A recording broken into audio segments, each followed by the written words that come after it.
Ladies and gentlemen, boys and girls, children of all ages, if you're listening to the sound of my voice, then you're tuned in to another episode of Marking Out Amongst Friends, the podcast. I'm your boy, Jay Riddy in the building. And you know, if I'm in the building, I ain't never in here alone. I come in here rolling deep and whatnot. So also in the building, I got my wonderful co-host with the most, the master of curves and swerves, the one that is highly critical of the boss, okay? The resident first lady of podcasts. Give it up for Lady Great One, y'all. Hello. Welcome back to another beautiful week out here with my lovely people. How we all doing tonight? All right. Now, me and Lady Great One, we do this shit on a regular, you know what I'm saying? You always hear our voice. But coming back to the show for tonight, it's been a little while. You know, he's been doing some very important things because he's a very important person. He's everywhere. You ain't never there. Y'all give it up for your boy, Mr. VIP in the building. What's up, everybody? What an intro. Loving it. Hell yeah, we got better. Just know that. Let's see. So tonight we got a lot of stuff to talk about. I got a new game that I want to debut. So if anybody has read the social media post, I've already stated what the game is, but I haven't went over the game rules. We are calling it First Thursday Trivia. That is right. Every first Thursday of the podcast every month, we're going to play this trivia game. All right. The point of this game, we're going to give people 5 questions, and the loser, well, we're not going to get into that just yet. Before we get into any of the other topics that we have to discuss tonight, you know what it's time to do. It's time to hit my damn music. He looks like a fan. Marking out. He was marking out, man. 450 off the top with the top leader of the new school, ain't no way to stop us. Mark it out, screaming loud, tell me who you with. Competition is none, cause we lunatics. Walk with me down these roads if you're all in. I love the feeling, baby, time to go to work again. Come together like a fist and we do it proud. Light it up and burn it down, cause we marking out. He was marking out, man.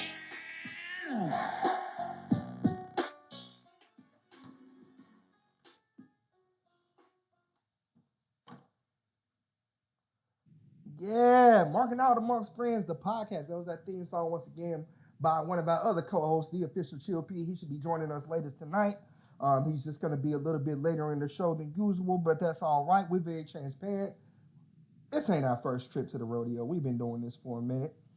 So before I get into our new trivia game, I failed to realize that I didn't mention to you guys what our other topics on the show were going to be. So also tonight, we're going to be discussing AEW. AEW, the time has finally come.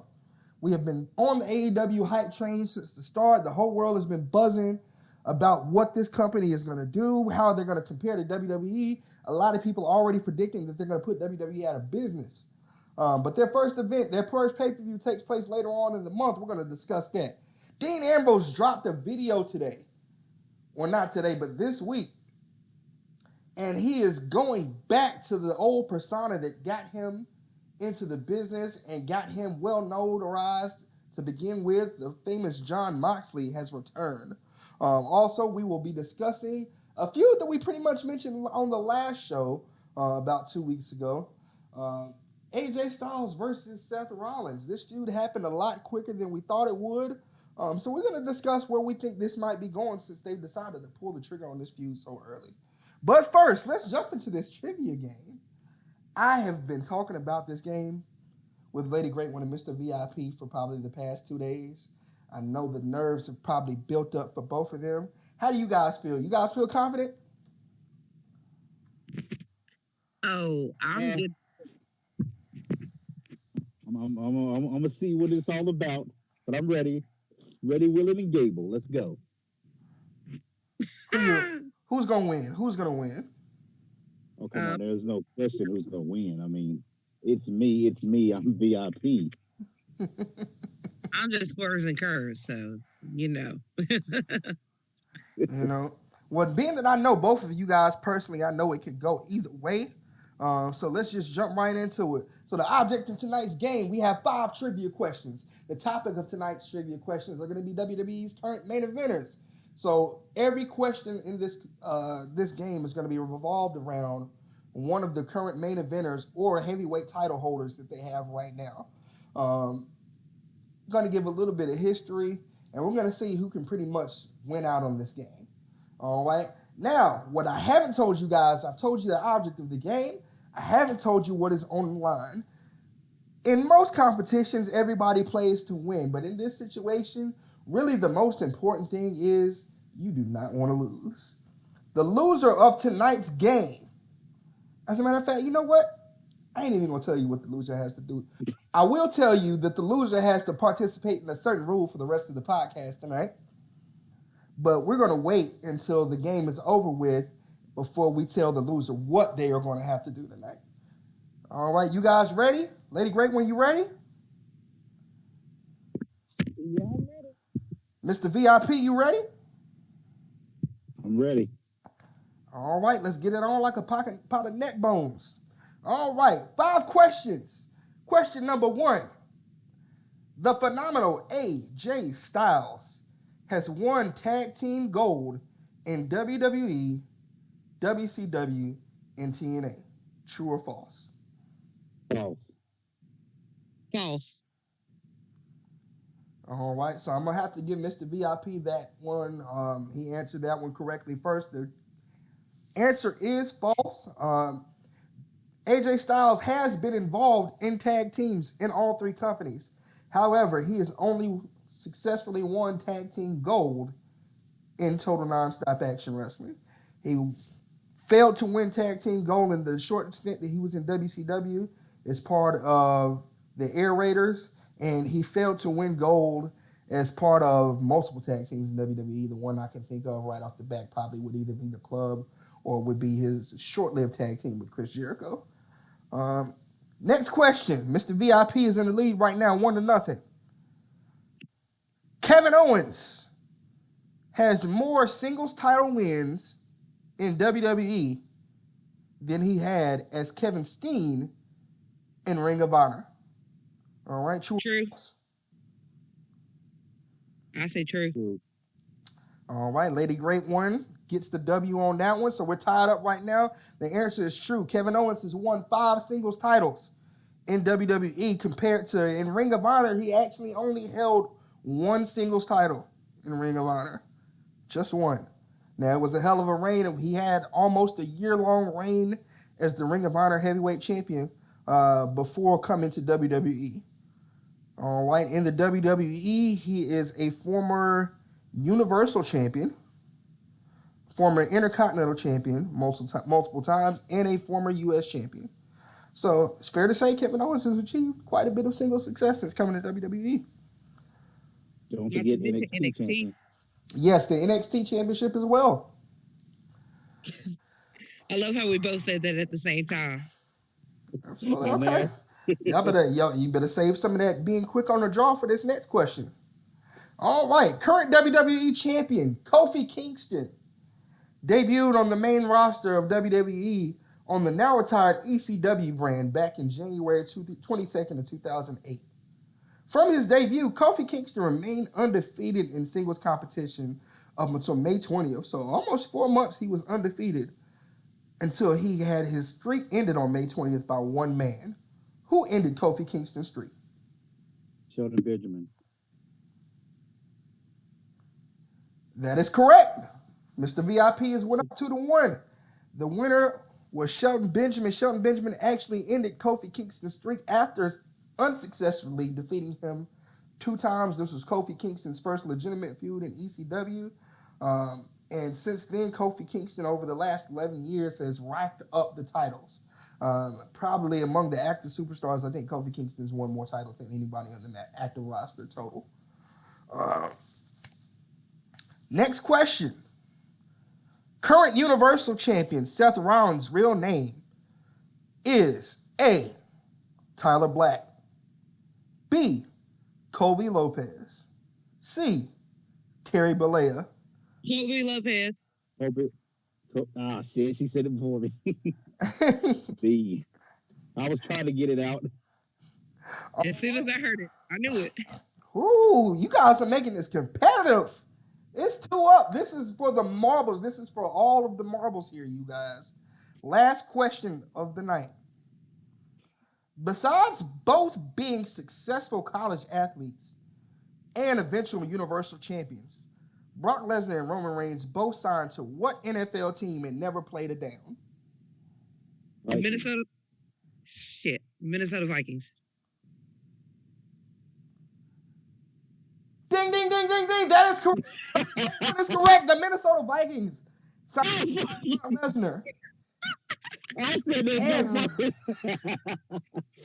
They signed them both, and neither guy would never play it down. Brock Lesnar, of course, was cut. Roman Reigns, similar to what he experienced last year, actually was diagnosed with leukemia, and he never ended up playing it down in the NFL. However, he did get signed to the CFL and played for Edmonton for a brief stint. You guys give it up for your champion of the inaugural first Thursday trivia game, Miss Swerves and Curves herself, Lady Great One. Oh, yeah. Before I jump into what you're going to have to do for the rest of the show, Mr. VIP, because, you know, it's just the fate that all losers are going to have to go through here. I have one bonus question to give you guys. This is not going to be worth any points, but this is just an interesting fact that I wanted to throw out there. True or false? Brock Lesnar has never held a mid-card title or a tag team title in his entire WWE career. True or false? True. True. That is absolutely true. Brock Lesnar jumped right into the main event scene since debuting. He has won a whopping total of 6 world titles combined in his run. He has never won a U.S. title, an Intercontinental title, and has never won a tag team title since debuting on the main roster. If that's not a hell of a career, I don't know what is. Wow. Okay. So, Mr. VIP, you ready to hear what your fate is for the rest of the show? Yes, I am. So, being that we mentioned Roman Reigns just a few seconds ago, if you're an avid watcher of WWE, you know a signature thing that Roman Reigns does before the spear is he likes to yell, "Ho!" before laying his opponent out with one of the most devastating spears that have ever graced WWE. So, Mr. VIP, tonight on tonight's show, every time we mention any member of the Shield, whether that be Seth Rollins, whether that be Dean Ambrose, Roman Reigns, or if we just say the word the Shield, period, every single time. I'm just getting word in. Official Chill P has just joined the podcast. Y'all give it up for the official Chill P in the building. Oh yeah. Mr. Hot Tag has officially made it late to the party, but still always on time. All right, well, Mr. Hot Tag, what you have missed since before getting on, we just finished our first inaugural First Thursday podcast trivia game. Lady Great One came out victorious. Mr. VIP, not lucky in. What Mr. VIP just learned before you came on is for the rest of the show, if we mention, any of us mention any member of the Shield, Roman Reigns, Seth Rollins, Dean Ambrose, or just mention the Shield in general, Mr. VIP has to do what?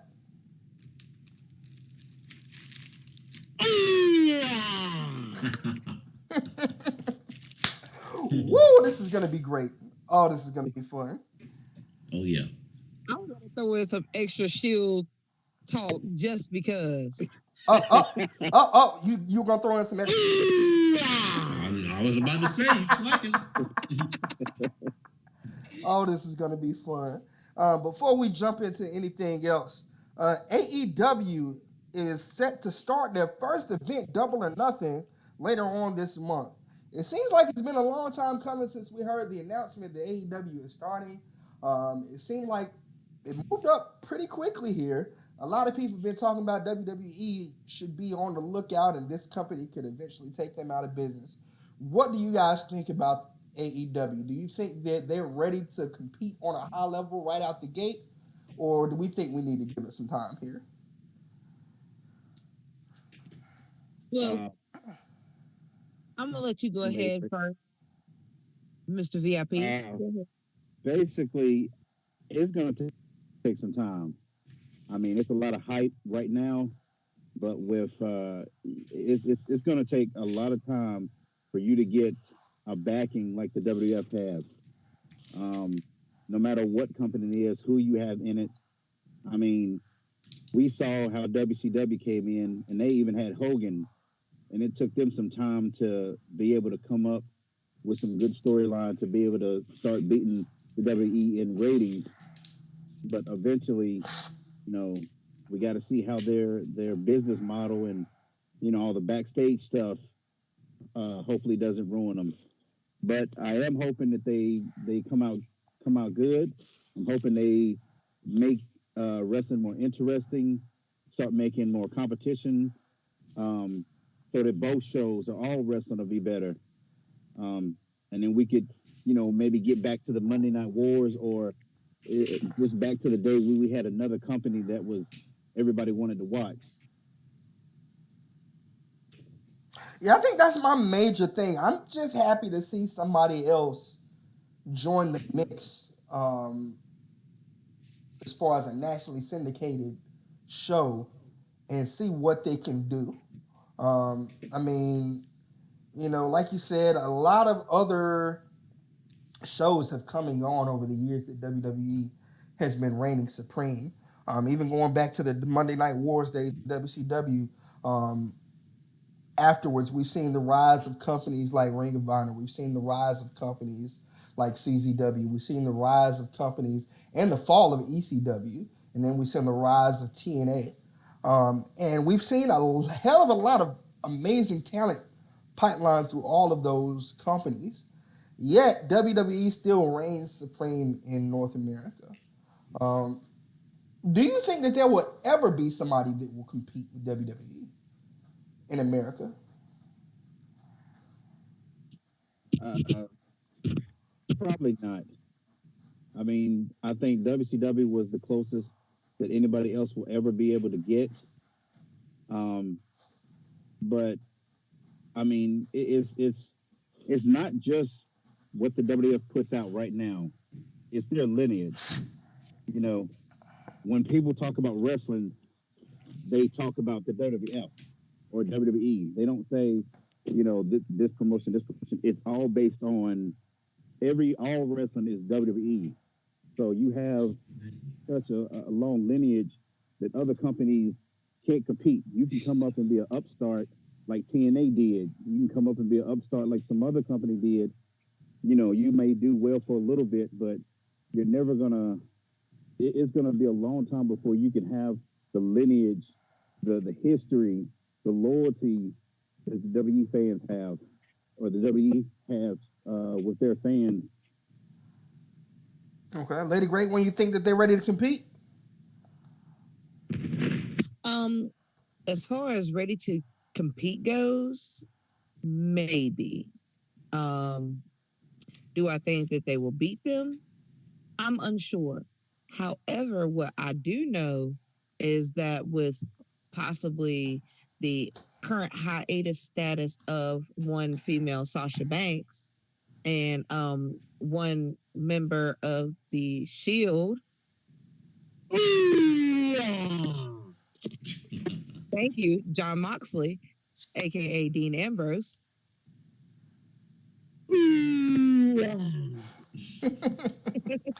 That one sounded a little dry. Possibly being. You can't get dry already. We got a whole show to get through. I told you I was going to do it. I told you I was going to do it. And I gave warning. I will do it because I was lucky enough not to have to ooh ah every time they were mentioned. But will they be competitive? Possibly. I'm just interested to see what they're going to do and how that's going to affect the current storylines, like Mr. VIP was stating so eloquently before. Also, on that, I am very, very, very curious as to what role will Dustin play since he's getting ready to fight his brother, Cody. Curious to see how that's going to play out. But Okay. otherwise, yeah, I really wish them the best of luck and most success to them. But I will still be and always have been a WWE loyalist. So that's me in a nutshell. All right, Chill P, Mr. Hot Tag himself. What do you got to say? I actually think that they are in a very good position. I think it's actually going to be a roller coaster with them because I think out the gate they're going to come in with the cachet, the hype, the fan base. They're going to come in and they're going to have the ratings right off the bat because it's something new. Then you add in the comparisons of the rumors of they might be on TNT/TBS like WCW, and it can really go into the old school wars again. I think it's going to be a roller coaster. I don't think they're going to be able to sustain in the beginning. What I mean by that is I think they'll be able to obtain a good audience in the beginning. I think the roller coaster starts to go down after a little bit, after you kind of like wears off, that initial excitement kind of wears off, because at the end of the day, you are going against the giant that is WWE.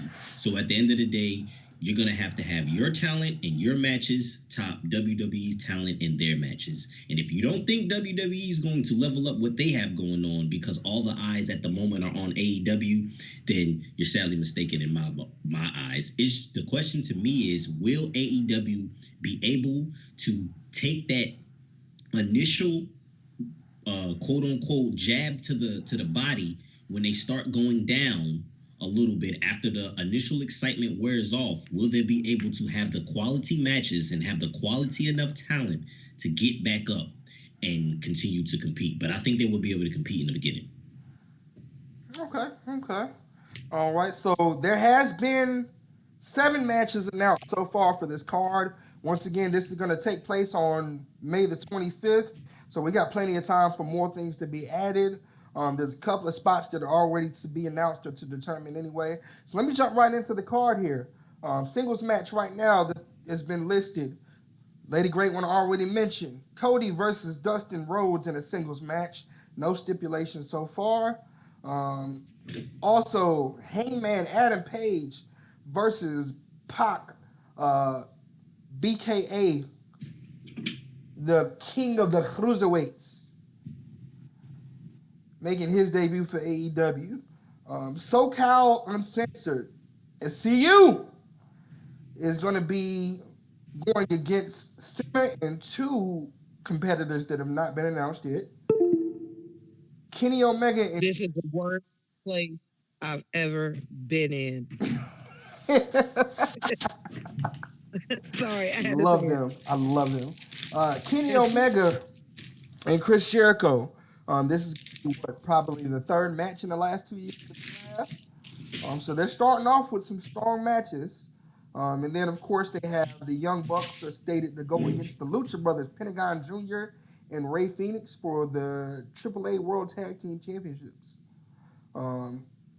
They have an over-the-budget Battle Royal, Sonny Kiss, Kip Sabian, Brandon Cutler, Ace Romero, Mr. VIP's favorite WCW superstar Glacier, Brian Pillman Jr., Sunny Days, MJF, Joey Janela, Chuck Taylor, and former WWE competitor Trent Beretta all going to be in this match.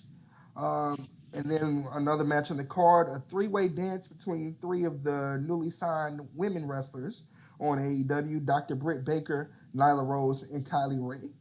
So of those matches that I've announced, there's some names that are recognizable, some that are maybe only recognizable to some of the people who are familiar with the indies. Any match in specific that you guys are looking forward to from that card that I've announced? I mean, I just want to see the whole thing.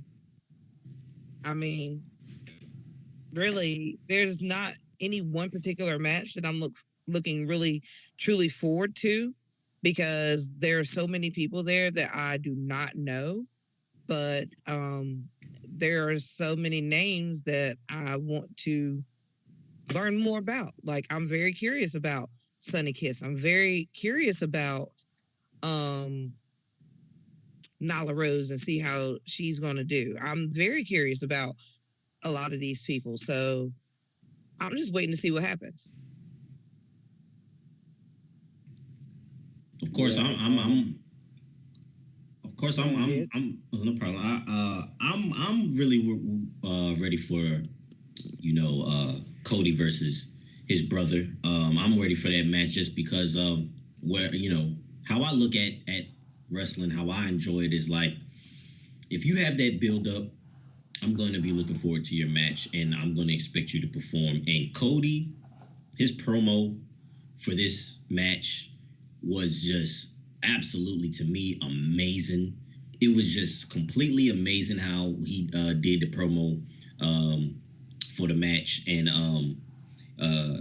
it just got me so wrapped up in it and wanting to see how he performs. Not only because I am a Cody fan, and I just want to see how the AEW thing turns out, but because when you have a strong promo and you usually get people to look at the match based off of your promo skills, that mic skills, your interview skills, you have to perform. So I'm looking at it to see, okay, Cody, this is your baby, this is your big opening. You have a great you hyped it up, not only your match but the whole program. So now it's time for you to perform, and I don't think he's gonna disappoint.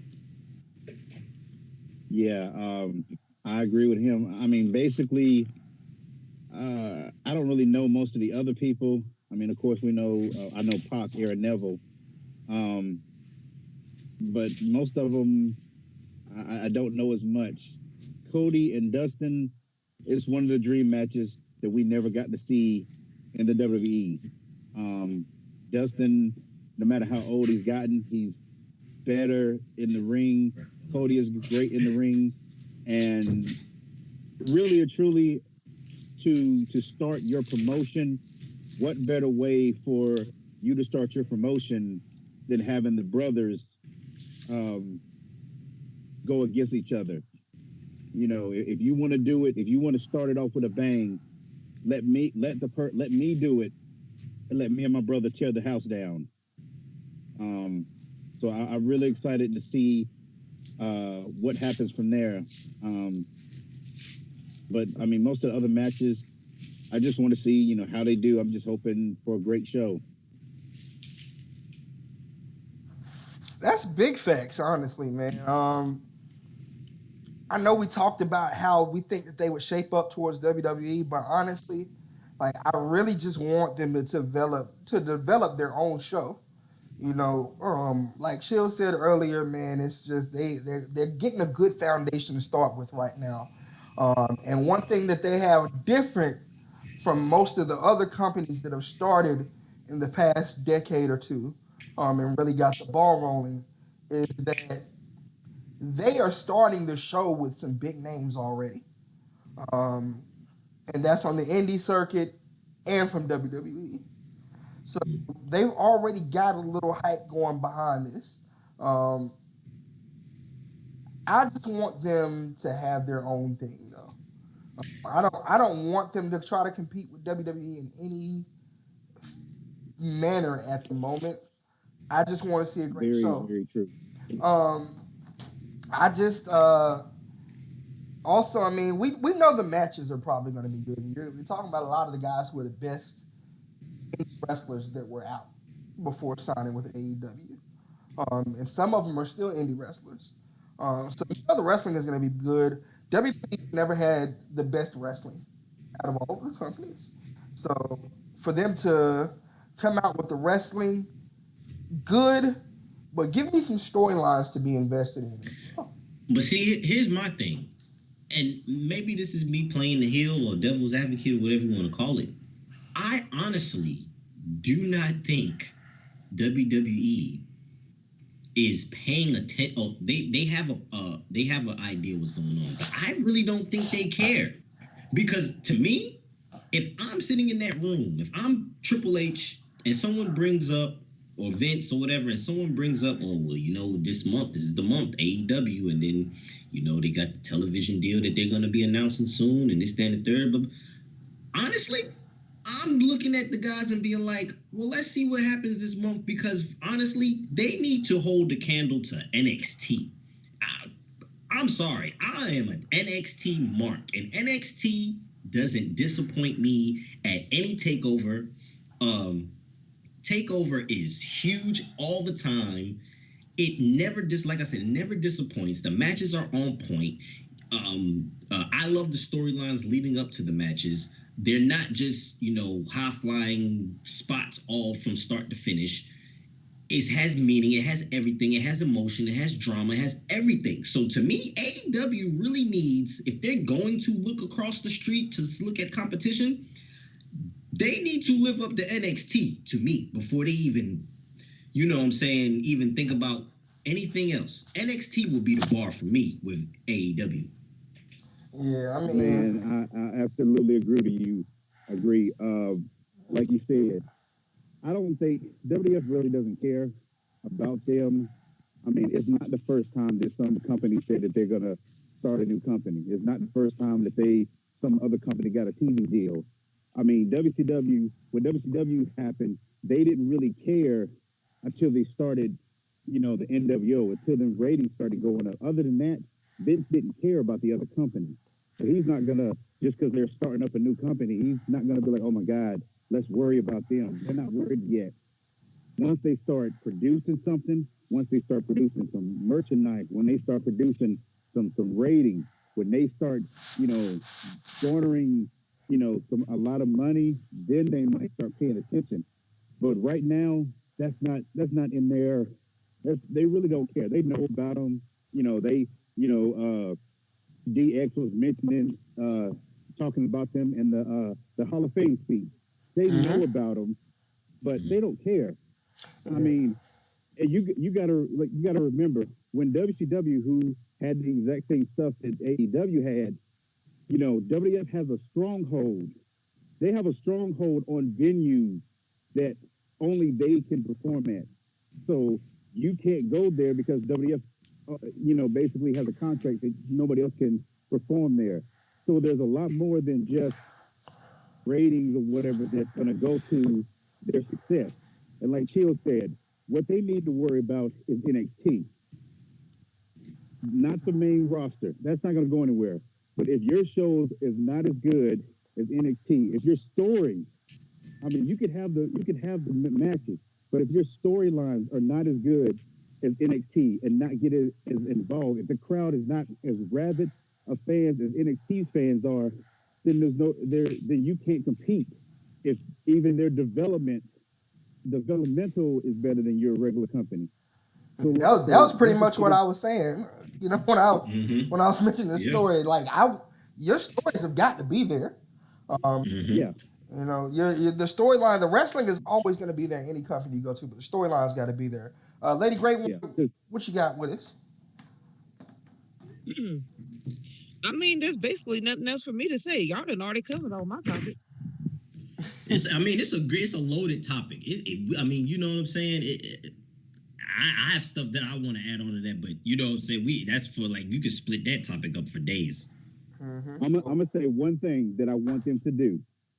When you get a person from WWF, don't have the initial thing for them to do is come out there and shit on WWE.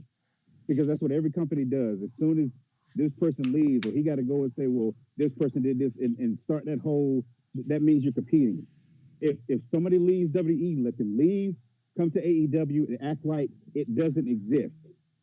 Just do your thing there and not try to build off of what you left. Don't try to say, in WWF, they held me down, blah, blah, blah, and now I'm coming here. No.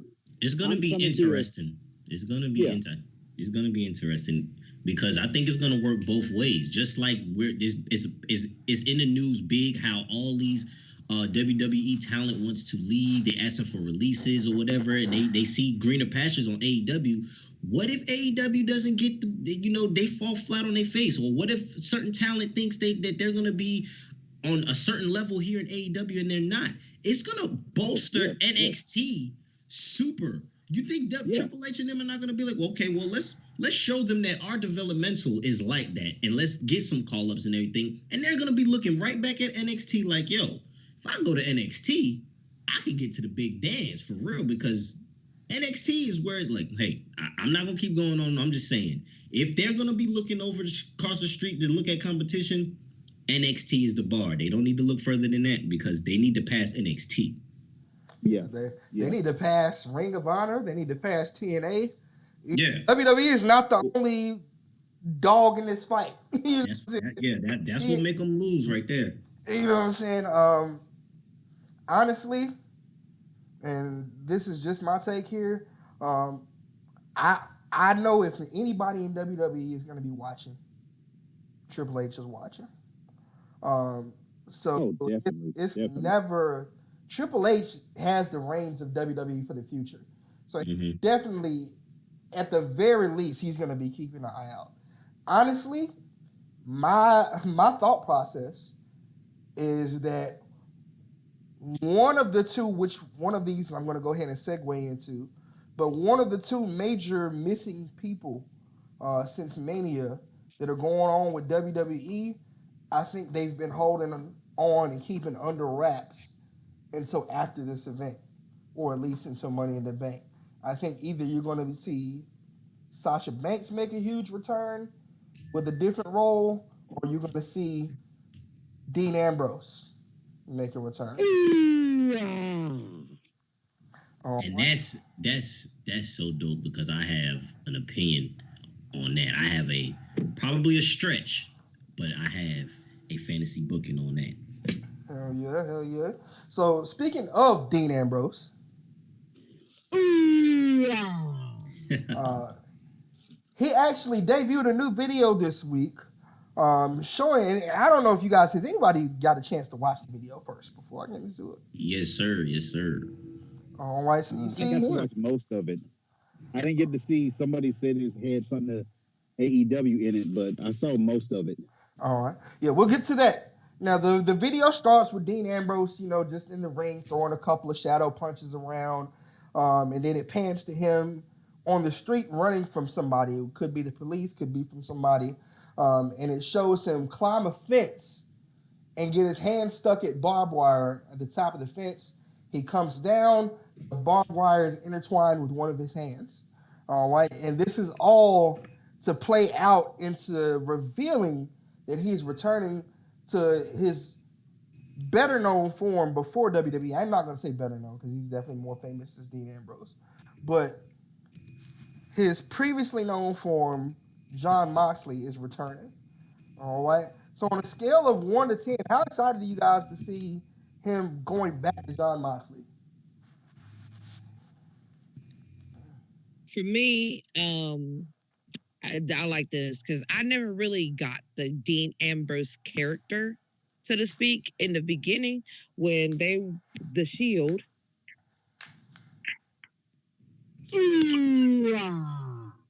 There it is. When they first started dropping the videos and stuff like that, I mean, like, it was clear and obvious that Dean Ambrose was the person that they were going to as the leader. He was the one behind it, but then slowly it started to turn more towards Seth, and so, like, when they broke up the first time, I'm sorry, it was turning towards who? There we go. Kind of fast, so that way he didn't have to, because we got that one great big ooh-ah out of that. So when they were first turning around the whole characters, I'm just gonna say it like that right now, so, just to save his voice a little bit, because it's gonna be a long show and this is a long topic. But turning the characters around, when they split up, the not really a lunatic. They refer to him as a lunatic fringe, but it was never really a lunatic. It was more wacky, sort of zany. Like, okay, yeah, I can take a lot of punishment, but so can Roman. I can do these crazy things, but so does Seth. So what really made the Ambrose character stand out? I never figured that out the entire time he was Dean Ambrose. So going back to Jon Moxley and this promo that he cut, this little reemergence, this resurgence video was a great thing. And now I'm more interested in Jon Moxley than I am Dean Ambrose. Well, I think Yeah. my bad. Go ahead, Dante. Um. Yeah. I'm like her. I think the same. I think they didn't do the character right. They didn't. I guess maybe because of how they do it today, they just didn't do the. It just didn't feel like he went all the way into his character. I think more in not OVW, but NXT and stuff before when he was doing his whole storyline with William Regal, he was saying a lot more stuff and he was talking a lot more junk. And I think when he came here, he's just not, they don't do them as much hardcore stuff. So he can't say certain things. They're not going to do as many hardcore matches. So it kind of limited him on what he could do. I mean, it's basically like you have Mankind coming out there saying all the crazy stuff he says, but then he just has a regular match. So I think they didn't know what to do with him, and I think I think that this is going to be something good for him. And I'm just excited to see what they do with it. Um, I I honestly don't think they quote unquote they did anything wrong with his character. I mean, he's a multiple time champion. He's a different title, United States title and a Continental title. Won the WWE Championship.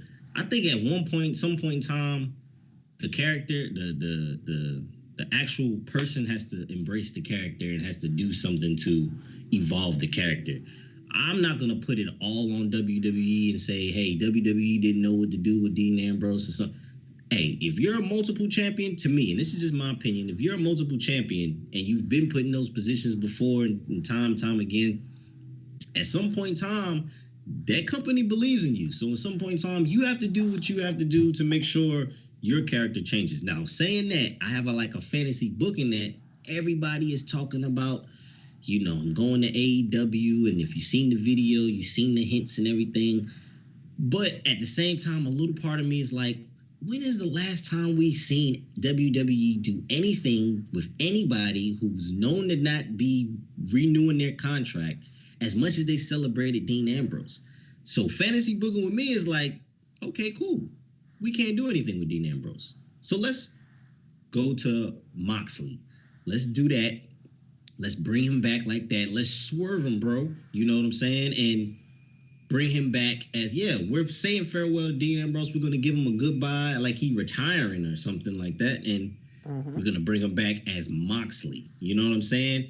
And I'm on that one because I don't really put it on the company saying or not pushing him enough. I just think Ambrose stopped getting over. Right. I think. Go on, JB. I think that honestly, and Chill kind of beat me to saying it as well, but I don't blame Dean Ambrose's um, lack of interest or the lack of interest behind Dean Ambrose on WWE. Dean Ambrose had way more segments to cut promos than most superstars. Yes. He main evented multiple pay-per-views and single matches. Um, multi-time heavyweight champion. Even when he wasn't heavyweight champion, he was in multiple storylines with major names, with the likes of guys like AJ Styles, with the likes of guys like The Miz, of course, with the likes of his Shield brothers, Reigns and Rollins, so to speak. I was gonna say I can't say all three of them. You skip over that one. I'm on a couple of other I'm gonna at ones. least back you up there. Yeah, I think that's the thing, and like I think he was given a lot of opportunity, but I think what happened was really the Shield ended up being a lot bigger than WWE probably thought they were going to be. So are you saying that you think uh, he got lazy at at or the other two came out to be bigger than him and he just didn't push it? Because if you go back to that interview, which the interview that he did with Stone Cold, and he was like, "Why don't you push it a little more? Why don't you do this a little more?" And Dean was like, "Well, they got this and they got that, and I can't go so far." And Stone Cold was like trying to push him, like, do more. You can say more stuff. Come, push the envelope a little more. And he was like, Mhm. "Well, you know, I'll see, but they got this and this and this." And I think either he was scared to do some stuff or scared to push the envelope and just got lazy and then, you know, didn't go as far as he could. Or not as I'm not talking about titles, I'm talking about his character. Mhm. Being, I mean, for a while, I know I was bored with him. Mhm. I was just like every time it came out, I'm like, oh God, Well, it's the same thing. I've said to Jay on a bunch of occasions, Ambrose, if they was gonna do the lunatic gimmick with him, like Toya was saying, he was more like the crazy. And I understand lunatic, I feel it, but I didn't feel like lunatic was what he displayed. You know what I'm saying? I feel like he should have channeled. Look, in wrestling, let's be honest, imitation is the best form of flattery, and I feel like he should have channeled Macho Man, NWO Macho Man, just erratic, will do anything. It doesn't matter what type of match it is. He's going to get a chair. He's going to do something illegal. It doesn't matter. It didn't matter if Macho Man didn't have a whole bunch of heavyweight title reigns, right? But everybody he was in the ring with, his matches were brutal. They were crazy. Those were lunatic matches. He was unpredictable. If Ambrose could have exactly, if Ambrose could have channeled a little bit of that, I think he would have been over. Not make him a tweener, not a fan favorite, not a heel. He fights both. He picks fights with both. He goes crazy on both. He's unpredictable. I just didn't get that. That's what I wanted to see Ambrose do, and I just didn't get that. Yeah, I mean, I think a lot. Oh, go ahead. I think they called him. I think they called him lunatic, but like Chill said, they called him it, but he wasn't doing anything to exhibit it. He would go out there flail his arms, but he just still had a normal match. Yeah, I mean, I if hate he his would have had goofy offense, if he would man. have had a match, Yeah, dropped him with his finisher, and then after he won the match, just start beating the hell out of him even more, that would have made you feel like, okay, this guy's crazy. And then all of a sudden, the referees and stuff had to come out there and pull him off. But I mean, he's just like, I beat him, and then I'm holding my hands up. He's a lunatic. He's crazy. I'm like, you're not doing anything crazy. Like you said, if he would have been a Macho Man, if he would have been like Macho Man, Mankind, just he would lose his mind. Even Ken Shamrock, he fighting him, and all of a sudden he just go snap, and then he just starts beating the hell out of the person, and they got to ring the bell because he won't get off of them. It was like they were calling him something that he didn't exhibit. More like what Daniel Bryan did as the new Daniel Bryan this last time. When he was getting out there and he was stomping on AJ, and then they pulled him off. Okay, then he goes back and he starts stomping on him again, stomping on him again, stomping on him again. They pull him off again. He gets back on him again and he starts stomping again and stomping again and stomping again. Those are the type of things that you need to exhibit. Yeah. Those are the type of moves. When he destroyed Seth that night when Roman walked away with his wow. Sorry. Exactly. that should have been him on the regular. Like, he should have had moments where he just snaps on people and just goes crazy and has to be, restrained and like a lunatic. You know what I'm saying? You have to restrain them. You have to keep them from going crazy and going too far. But so I don't really feel like it was the company. Like I said, that's the last thing I'll say about it. I don't think it was the company. So a lot of people like to say, oh, the company didn't do this or they didn't give him. He's a multiple time champion.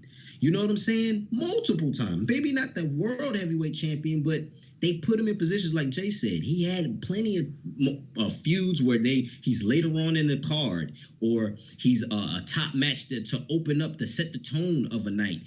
He had it, and I feel like he just didn't evolve and adapt. I think a lot of people that have a pre-established fan base, a lot of indie guys and a lot of Ring of Honor guys fall victim to that syndrome of saying to themselves, like, I was over before I got here. Let me be my guy that I was over there. And it's like you see some of them come in and be that guy, and you don't have any growth in your fan base because WWE's fan base is different and they don't understand it. Or you might have been this unfiltered character in another company where you curse and drop F-bombs and all of that other stuff. And when you come to WWE and you have to clean it up, it's like, oh, yeah, that's kind of pretty much all of your character right there. You can't be, a foul-mouthed, character if you can't be a foul-mouth on TV. You know what I'm saying? When you come to WWE, I feel like you have to know that no matter what's gotten you over, in another company, on the indie circuit, hell, I will go even as far as to say no matter what's gotten you over on NXT. When you get to the main roster, you have to evolve and develop your character. Otherwise, either what's going to happen is those fans that are trying to kind of put you over because they just think you're such an amazing wrestler, either they're going to die out or you're going to burn out. Yep. Perfect example. Perfect example. A year and a half ago, who were the two hottest names in the company? And in just in a year and a half, whether it's the company or them evolving, it could be debated. Two of the biggest names outside of coming into the company were Asuka and Shinsuke Nakamura. Now look at where they at now. That's all I'll say. Yeah, very true. Big names in Japan. And for the hardcore WWE fans, the very hardcore WWE fans, they picked up on them when WWE had that interest in them, and it was rumors that they'll be coming over. I'm not talking about the guys who watch, New Japan and all that and everything, and who are versed in all them. The hardcore to Jonathan's point, the hardcore WWE fans didn't pick up on them until it was rumors that they was going to get them. And now when they signed, oh yeah, it's amazing. The package around them, the fan base, it's red hot. They both win the Royal Rumble. They get that Japan fan base, and it's they both headline WrestleMania, and they have the championship title matches. And then, all right, where do you go from there? We got our Japan viewers. We put the Japanese faces to the top. So now where do we go? And you see where they went. So that's all I'll say. Absolutely. Well, what I want to do, and now that we've talked about this kind of opens up another topic that I want to talk about next week. As far as, do you think that indie fame can be enough to sustain you in WWE for a career?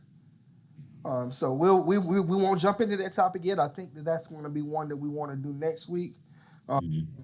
In the meantime, I want to jump into this feud from the previous show 2 weeks ago. We missed you guys last week. Of course, you guys know Endgame debuted last week.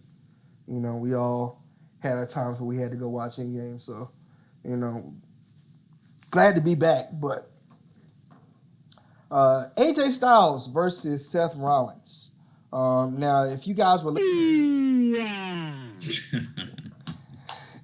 I was gonna get you.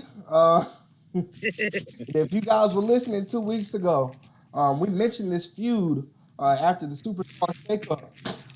This was one that I brought up as my dream match.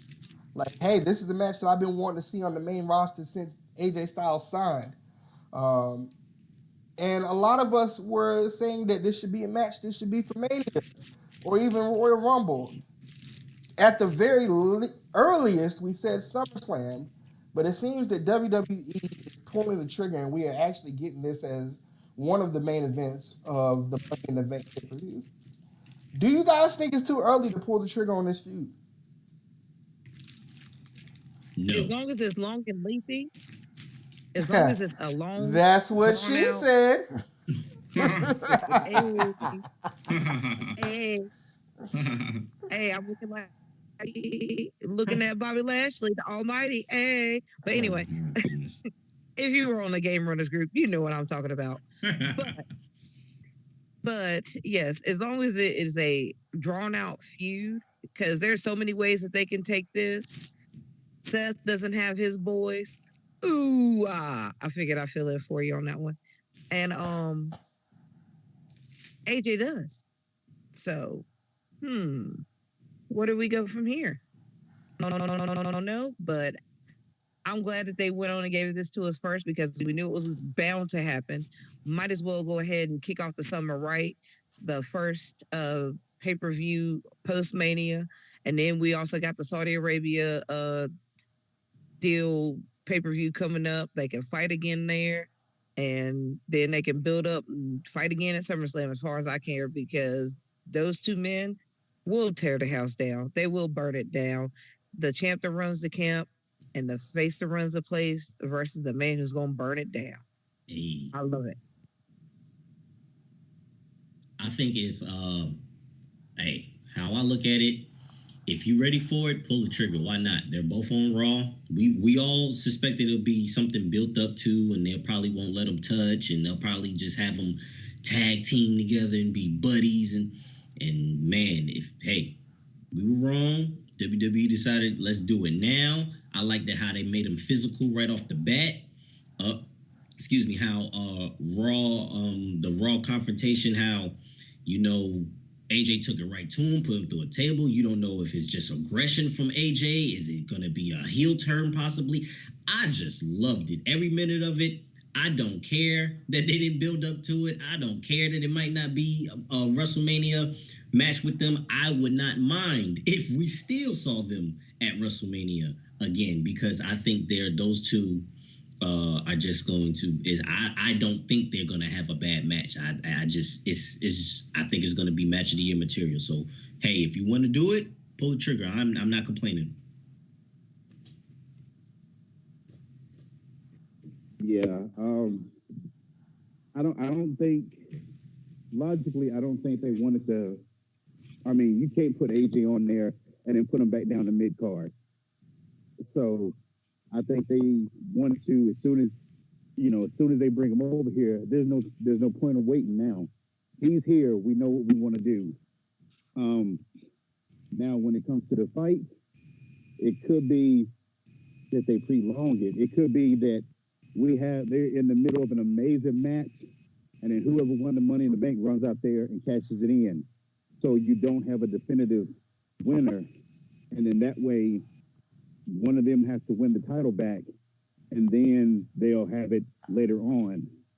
But I think they're going to try to push it back, but they're probably going to have the match now, and then have something happen to where the match doesn't completely end, and then they just keep the feud going. Because legitimately, who else is Seth going to fight? I mean, there's nobody else on Raw for him to fight, and the only point of bringing AJ there is to put him in the main event. So let's get it started. Absolutely. I mean, you just lost Brock Lesnar, who was probably not going to be back for quite some time.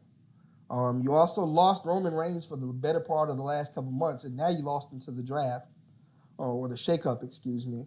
Um, in return, you get AJ Styles, who's, most people have widely considered the best wrestler in the world, versus my personal best wrestler in the world, in Seth Rollins. Um, if you go down the roster on Raw, Hold on. Hold that thought, JB. Ooh, Right, slacking. yeah, you slacking. You real slacking over there, man. I don't know what's. Well, hold on. I'm trying to make sure my phone don't die, so I'm trying to charge it up real quick. So Well, you should probably, I got you back. you should believe in the Shield. Ooh, Oh man, you owe Toya so much, bro. that's Cuz always got my back. For real. Always. Like chiropractic.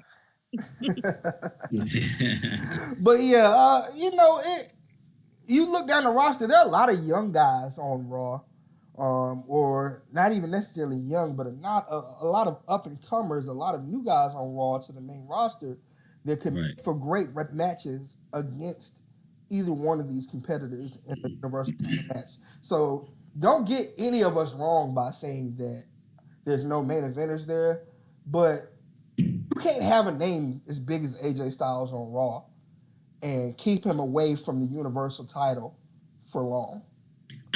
I actually don't agree with that. I actually think Seth Rollins, okay, if you have Brock Lesnar as your Universal Champion, then everything you and Dante said is absolutely right, and I agree with. But with Seth Rollins, I think it makes the roster open up to basically anybody you really want to put in that position with a good story behind it for a great Universal title match, because it's Seth. Like, Seth is not like this overbearing power dude who's just going to do power moves. He has power moves. He can be high flying. He can be technical. He can be out in the ring. He can be, he can fight the nose hold bars match. He can go to the cages. He can do the Iron Man matches, but he can do the submission match. He can do it all. So I really think having Seth as a Universal Champion and as the top guy opens the doors for a lot of mid-carders, whatever, quote unquote, to really elevate themselves like a Kofi did on SmackDown, and is now the WWE champion.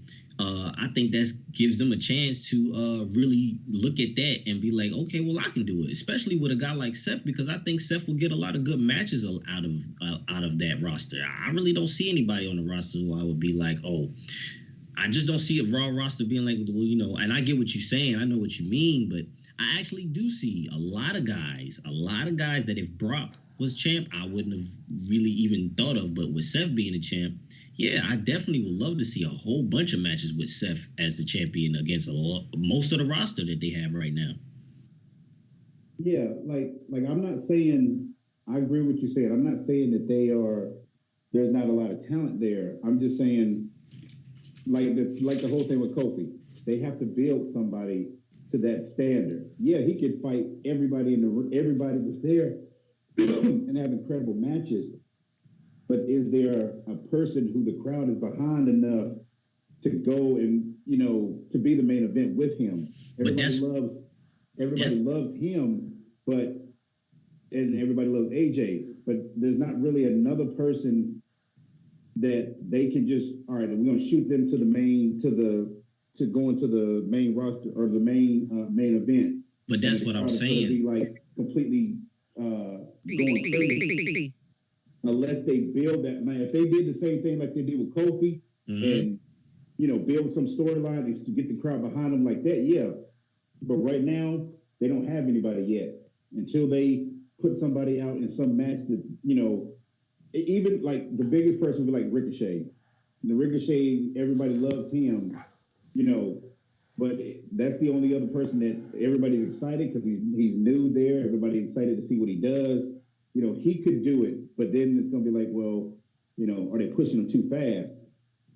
But it's just they need to build people to where everybody's excited about them. I want to see them build Robert Roode to be, the next person to go against Seth or AJ, whichever one, as a top heel. They just got to start building so many people. They had so many people down in stupid tag teams and dumbass matches and not important and losing to everybody. And now it's time to build them up to that main event, get people behind it so that everybody's excited to see him and Ricochet, him and Bobby Lashley, him and whoever else, Robert Roode. I think we're going to see a lot of that. Hey, I must say something here. Oh, yeah. I completely disagree with what you just said, Dante. I completely disagree, Mr. VIP. I'm sorry. But you have the people in place on Raw, and look at who's in the Money in the Bank match. I'm just going to name off one name, and I'm going to tell you that's going to be the man who's going to win the Money in the Bank. This is just my opinion, strictly. Swerves and Curse. And this man right here has already been in a program with Seth, and he has ragdolled him all over the ring, back and forth. Drew fucking McIntyre. That's true. Because that man right there is going to get a great match out of either AJ or Seth or both, and he's going to come in there and he's going to Claymore kick his head off. Yeah, that is very true. That's the one I want to win it. But after that, who else you got? You got you have the whole roster. Are you gonna put Braun back in it again? We don't want to see a big guy go for it again. No, but you have the whole roster. Look. Nobody cares about the rest of the people. We love them. The whole roster. We love them. We love them, but most fans don't care about them. Most fans don't care about half the people. They'll love to see them come out there and do a couple things, but like Robert Roode, we are going to go crazy if he all of a sudden challenges for the title. Most fans don't care about him anymore. This whole stupid run he's had since he's been on the main roster, it don't never just fall out the sky though. Like Kofi had to come out of nowhere. Like nobody seen Kofi going to doing the gauntlet matches and everything, and especially no one seen Kofi. So you have to start somewhere. If you look at it, Raw has turned into the land of opportunity because Brock is gone. Roman is on SmackDown, so now you have a whole roster full of matches that can be for. You have Samoa Joe on there now. Samoa Joe and Seth. Like Toya said, you have McIntyre. Of course, you have Braun still. You have Robert Roode now. You have Ricochet and Seth will have a crazy match. And I'm not even thinking we're ready for that match. I just named 5, and I can keep going on. I just named 5 matches right off the bat. Fans would be like, oh yeah, we're tuning into that Universal Championship match. It's going the whole roster because Seth is the champ. You would be dead on if Brock was still the champ. If Seth is the champ, you have a whole roster full of guys that he can have a match with. You can't look at that's one attribute. Look at the fans of who they're cheering for. But you have to look at the wrestler himself. And Seth can have a match. And when you look at the roster, Seth can have a match with damn near anybody on that roster, and it'll be a good match. That's why. Plus, the talent is even looking at it. I'm not saying that he can't have a match with them. I'm saying to get the fans behind these people. It goes hand in hand. If he can have a match with them, the fans are already over for Seth. So if Seth can have a match with anybody, if Seth can have a match, that's the purpose of having a match. You get the other guy over. That's what makes them over because you can't get the other guy over if you have a bad match. If Drew wins the match, if Drew wins, then we're going to have Seth and Drew. We had a lot of matches, but people are going to be like, well, we already seen them fight 100 times. Even though I love the matches. You can say that at every pay-per-view that you get. There's almost every pay-per-view, unless they bring up someone from NXT, you could be like, oh, well, we've seen this 100 times. How many matches did Drew and Seth have in the past year? Like every time they fought, it was just them two. Or before it was Dolph and them, and it was always something with them. Like I said, if they build Robert Roode up like they did with Kofi, yes. Like I said, Seth can fight any of these people, but you got to get these people for fans to care about him. Robert Roode has to be hated like he was in NXT. He got to have people. How do you get him hated? You put him against the most over champion that WWE's had in a long time. Before. Okay, but that's how you get him hated. If you want Bobby Roode to be the most hated heel, then and you want him to be in a champion. What I'm saying, if you want him to be in a championship picture, the Universal Championship picture, but at the same time you want him to be the most hated heel, Seth is the type of champion who can get that done. You put him against the champion who can get that done. You can't do that against Brock. You can't just say, "Oh, I could put this person with Brock and this person will automatically." I'm not saying. I completely agree with Brock. Seth. With Brock. I hated Brock. Right, but Seth, if you want nobody can go against him. Right, but Seth, that's what I'm saying. If you want to get someone over and you want him in the title picture, like the heavyweight title picture, why not just put him with Seth and have that? You can put him with Seth. Seth has the charisma. He has he knows his character. He knows the ring. He knows everything you can put together to make this program, not just the match, a good program. He's good on the mic and everything. So if you have the most over champion that the WWE's had in a long time, going against pretty much anybody you want to have go against him, that person, because Seth is going to make the program good, is going to be a top heel. Period. Or substitute Seth for AJ Styles, because AJ Styles is one in the same with that. And I agree. No matter which one of them comes out. If Raw does what SmackDown did with AJ, like you said, Chill, they built people around fighting AJ. He fought more people. I mean, you had him fighting Nakamura, Rusev, Randy Orton. He fought all these people. If Raw would do that, but a lot of times Raw will stick with the same people. If they do what you say, Chill, if they do like SmackDown does and give Seth a lot of different people and build up a lot of people the way that SmackDown does, then yes.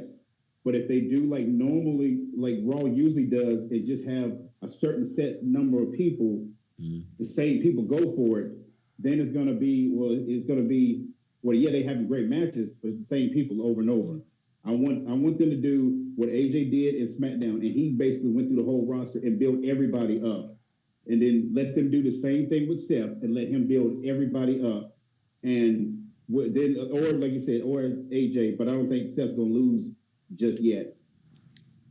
Well, only the reason why I said AJ is because of what we were just talking about there with the whole SmackDown and how he did it.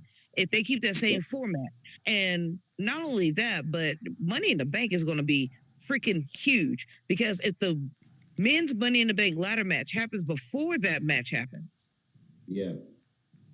then you definitely got to be like, oh shit, well, Braun Strowman just won Money in the Bank, or Baron Corbin just won Money in the Bank, or Ricochet just won Money in the Bank. Who in the hell? Please, God, Baron Corbin winning the Money in the Bank. Please don't do that to us. But it does kind of, in a way, make sense, because he's getting to be that sneaky, dastardly Miz type heel. He's a top heel. That's how Miz became a top heel. I'm sorry, and this is not a Baron Corbin lover hater type of thing. Baron Corbin is a top heel. You can't fight. He's completely obliterated anytime he puts a microphone to his mouth. So as much people would shit on it and hate it, the psychology of it would make sense if he did win the Money in the Bank. I like the character, like his talking. I basically don't want another, besides Drew, because Drew is more, he can fight anybody too. I don't want a big guy like Brock to just come in there and then basically they do the slower matches. Mm-hmm. You know, Drew can do, I mean, he can fight with like Dolph and have quick matches, whatever, you know, up tempo, up pace, going at it back and forth. I don't want Seth and Corbin, because then Corbin he's great, but he is going to slow back down, and then it's only going to be a certain set of people that can go against him. But that's when you put AJ right back into the fold. Yeah. See, I see AJ and Seth. I see them as the same. I mean, they're both like the top. all-star at everything.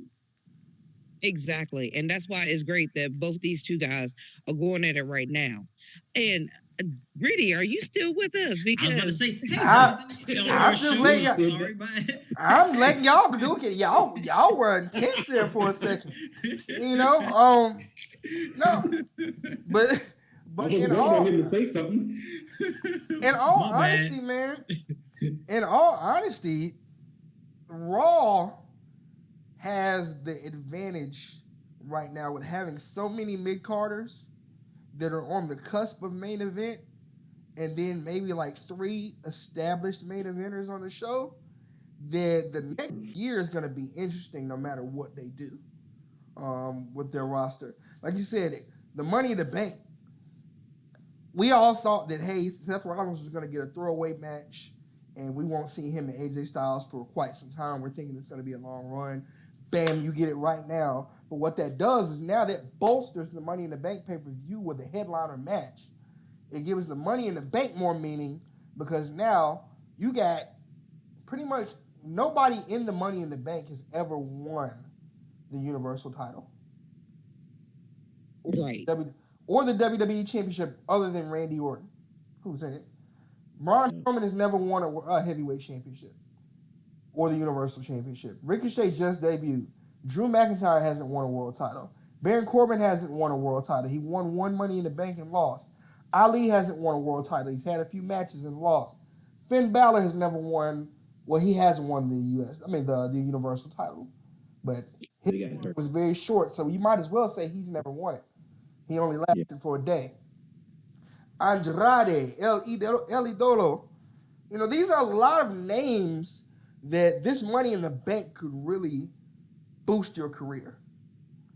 So we're going to end up, depending on who wins, we're developing another main event talent right here at this pay-per-view. Oh, Lord, yes. Yes. Yes, of course. And I'm not mad at any. I'm honestly won't be mad with anybody who grabs that championship. Mm-hmm. I think anybody but Orton. I just don't want to see Orton win it again. Orton has been boring for a while. But if you look at it on this way, if they keep it the way that they have been keeping it, where they only can challenge the champion of their show. Nope. They said that they could. Then it would be Orton and Kofi. They said they could challenge any champion from either show. You can challenge any champion now because it's not 2 different Money in the Banks anymore. It's one Money in the Bank. Like when they had it on both shows, I believe that it was that way. And then last year, I think when they made it, that was the first time that they put guys from both shows on it in a while. I think that they made that rule last year. But like this year, you can go after whoever you want to go after. So I mean, even if Orton won, which that's the least person that I would want to win, he's got a program recently with AJ Styles. If AJ Styles just happened to win the Universal title, that can build off of that program he just had with AJ Styles. If he decides to go to SmackDown and Kofi is still champion on SmackDown, that feud is going to write itself. Yeah. So I mean, you know, even if Orton was to come away winning the Money in the Bank, it makes it an easy build for whoever he goes after. That's history. That's history that was never resolved. Mm-hmm. Orton and Kofi, there's history unresolved, and that is something that I'm still looking for to be resolved. Yeah, because I feel like that was the roadblock right there. Mm-hmm. That is the person technically who should have been fighting him, not KO right now. But then again, I love KO. Welcome back, Hill King. Right, I would love. Thank you. And yeah, I would absolutely love them going back if they did the storyline like that with Orton and Kofi. You know what I'm saying? Did like, oh yeah, this is some payback. Like I'm the champion now. You feel me? Like type stuff. And plus, even if they didn't, if Orton won, I feel like I'm cool with it because it will automatically mean he's about to put somebody over that we're probably not expecting. You know what I'm saying? In some type of way, shape, or form, whether it be Kofi down the road, he's gonna put someone over. You know what I'm saying? We know that Orton is at that point in time in his career. Like it's gonna be some type of cool storyline or a decent storyline, and he's gonna put somebody over. So that's why I say I wouldn't be mad at anybody. And like I said, with the Corbin situation, the psychology of it, like I wouldn't be mad at it because he is I mean, whether depending on how you look at it, one of the most hated heels, which makes him one of the top heels in the company. So you know what I'm saying? And how do you keep that on him? And how do you keep Seth one of the beloved and best wrestlers in the world? So I wouldn't be mad at anybody winning it Money in the Bank this year. So just to kind of reel it back in just a little bit, we're getting into Money in the Bank. We haven't started on Money in the Bank yet. That's another one for the next couple of weeks that we have to go over. AJ Styles and Seth Rollins. Do you think that this has all of the makings to be 5-star right off the bat? Is there ever really a question? Is that actually a question? I mean, we thought that AJ Styles and Shinsuke was going to be 5 stars right off the bat, and it ended up being a dub. I was about to say, I don't think the first match is going to be amazing, but I think the match after that, I think they got to, get into it at first. Because if they have the greatest match of all time, the first match, then we got to build to the other ones. That's what you're saying? Then all the other ones are going to be a disappointment if it's not as good. I think the first one is going to be good, but it's going to build to the next one. And then that one's going to be even better. And then hopefully they go to a third one, and then that one's going to blow the other two out the water.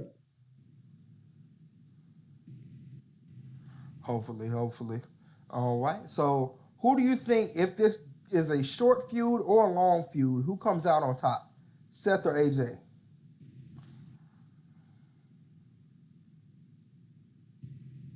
I think that's a good question. Because I would like I had said in a post, like I wouldn't be opposed to them, switching the titles in the next 2 pay-per-views, and AJ going over in Money in the Bank and Seth getting it right back, in a tiebreaker type deal or something, or getting it right back like right then, not tiebreaker. I wouldn't be opposed to it, but long term, I think, or short term, who do I think is going to come out of this rivalry, the champ?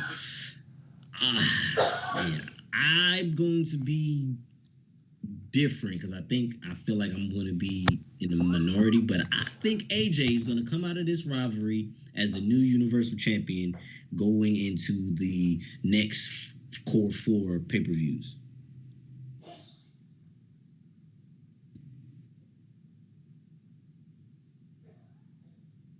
Okay.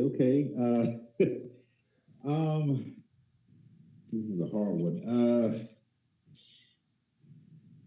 I kind of think it's going to be. I think it's going to be like a back and forth thing. I think at the end, especially starting off, I think at the end it's going to be Seth Rollins coming out at the end. For him to build the whole Beast Slayer and everything, I think they're going to keep it on him for a little bit. There's going to be a big test. Like I said, he may lose it, or AJ may cheat, or something may happen that he may lose it and then win it back. But I think in the end, I think Seth's going to come out with it. Well, I'm looking at this actually from a completely different angle because of one different thing that they've always said. They said there's no automatic rematch. Nice. That's why you. There is no automatic. I completely forgot about that. For real. Damn. Yeah, that changes a lot. That changes a lot of things. So I really don't know who to say will come out on top because there is no automatic rematches. You don't automatically get the opportunity back again. No. So you got to re-earn that spot. You don't automatically just become the number 1 contender just because you lost your title. So we can completely get away from that program and not revisit it again till Royal Rumble because they don't have to fight their way back up. So this one, I don't know. I think the fans are the winner. Right.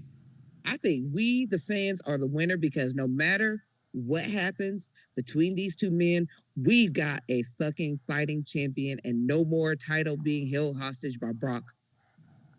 The fans are the winners here. Yeah. Brock's gonna enter into the Money in the Bank. He gonna win that. He coming back for his title. Oh my! You know what? You know Oh what? my God! It will Oh be. my God! It will be entertaining only because it would piss so many people off. Oh yes. It would generate so much revenue And from listen, They with the Saudi Arabia pay-per-view, look, I didn't think about that until you said that. Now I'm scared that because the Saudis pay for that show personally. It's a bigger payday than WrestleMania. So they get a customized show. You feel what I'm saying? So if they say they want Brock Lesnar as the feature attraction, man, I went, oh my God. They already got Goldberg. I was gonna say they already getting Goldberg, so I just said that. Oh my God, bro! I'm not now that's where my head is. I'm gonna expect to hear the music sometime during the match. I'm expecting to come out and just straight mollywop either Andrade or Baron Corbin. Lord knows, it's probably gonna end up being Baron Corbin. Oh my God! It'll probably be Ricochet. He'll probably take out Ricochet before he gets out there. That's because when he F5s him, he'll spin like 10 times. He'll do an F5. Be a helicopter. Yeah, F5 him, start climbing up the ladder, and Ricochet still spinning in the air. For real, like throw that dude. if Brock Lesnar comes back and Seth Rollins is still champion, he gonna need the Shield in order to. Yeah, maybe even Dean Ambrose at some point. You know, and you should believe in the Shield, if not anything else.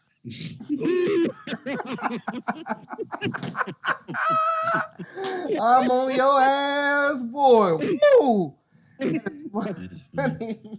That's good stuff. That is great stuff, man. There's been some great topics tonight. We got started a little later than usual tonight, but it's been a great show. Happy to have all four of us on the show tonight. Like I said, we're going to do this again next week. But as for right now, those are all the topics we have for tonight. So we're going to jump right into our final thought. Mr. VIP, it's been a minute. You want to go first? Sure. I'll go first. I'm glad to be back. Been a long time. Shouldn't have left me. Had a great night. Great talking to everybody. Hope everybody tunes in. See what comes up next. My final thought. Okay. Go ahead, Chick. Okay, well, let's get it in. Mr. Hot Tag, Chill P here. Hey, final thought of the night, man. Piggybacking off of my guys here. It's been a great show, great night, a lot of energy. It was very, very exciting. Final thought, I am loving the state of the WWE right now. I love how Raw its roster is made up. I love that we're going to have, like Toya said, a fighting champion regardless of who wins with Seth or AJ. I love Roman on SmackDown. I just like everything that's going on. It's been a minute since we had a Universal Championship match that wasn't predictable. So I am just feeling like an absolute WWE fan right now, and there's no better feeling than that. All right. Well, I actually have a topic for mine. And first, I do want to go ahead and say I love doing this show every week, and it's getting better and better, and the best is yet to come. Yes, sir. So, with getting all the love and the mush and the gush out of the way, let me get to something real.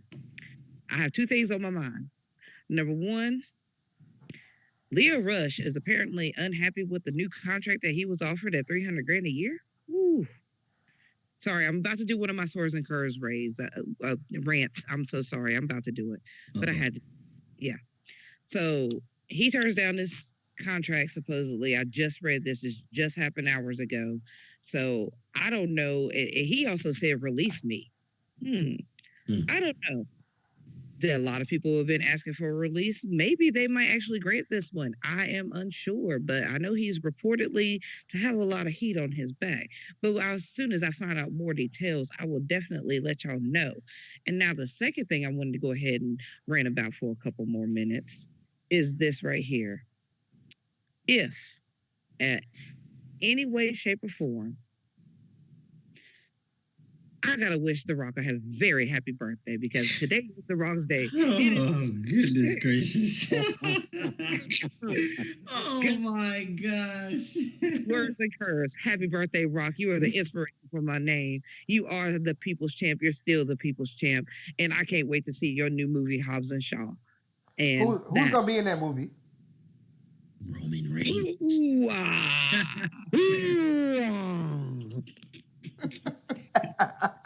Who's the Rock's cousin? Who's the Rock's cousin? Roman Reigns. Roman Reigns. This is hilarious.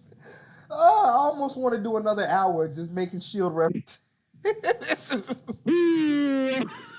mean a whole nother hour saying Roman Reigns, Dean Ambrose, and Seth Rollins? Yeah, to cock the fist up on that one. Yeah. He probably gonna wake up the neighborhood. Everybody over there like, shut the hell up! Right. Trying to go to sleep. Hell yeah, on my side too. Oh man, that is crazy. My final thought for tonight, just to piggyback off of what everybody else said, it's been an amazing show.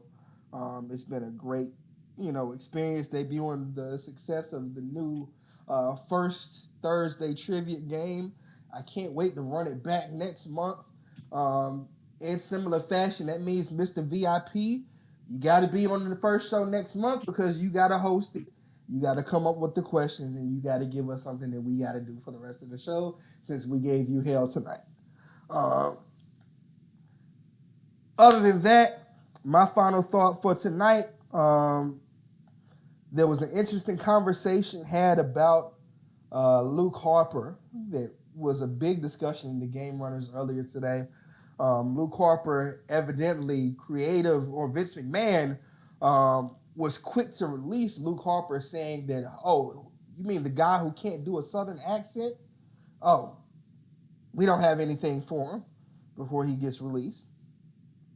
And it spawned a lot of back and forth, and it kind of goes back into a topic that we discussed earlier today, and that I want to get into next week as far as, is it the talent's responsibility for not getting over, or is it their fault for not getting over, or is it WWE's fault?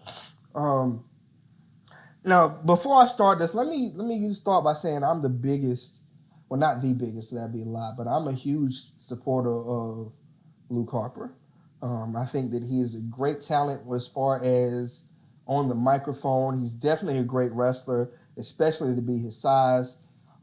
Besides Test, he's had one of the best running big boots that I've seen in wrestling.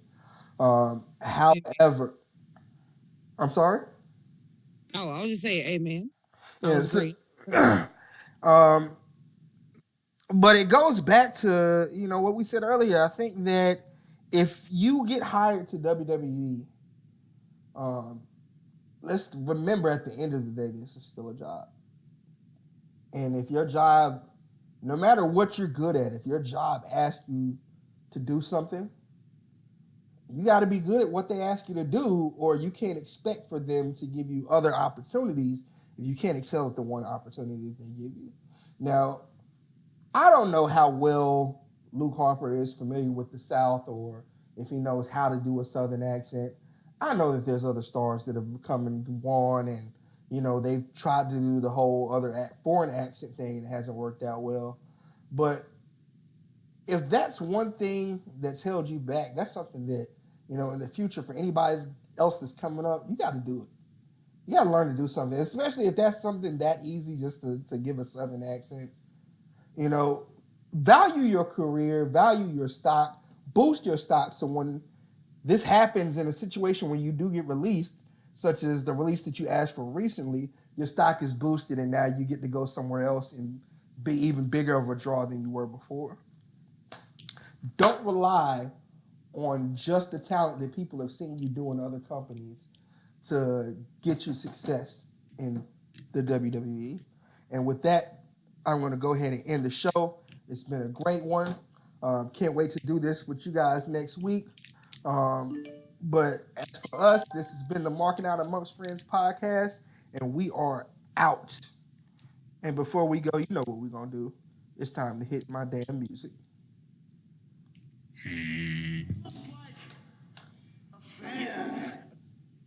Marking out. He was marking out, man. 450 off the top with the top splash. Leader of the new school, ain't no way to stop us. Mark it out, screaming loud, tell me who you with. Competition is none, cause we lunatics. Walk with me down these roads if you're all in. I love the feeling, baby, time to go to work again. Come together like a fist and we do it proud. Light it up and burn it down, cause we marking out. He was marking out, man.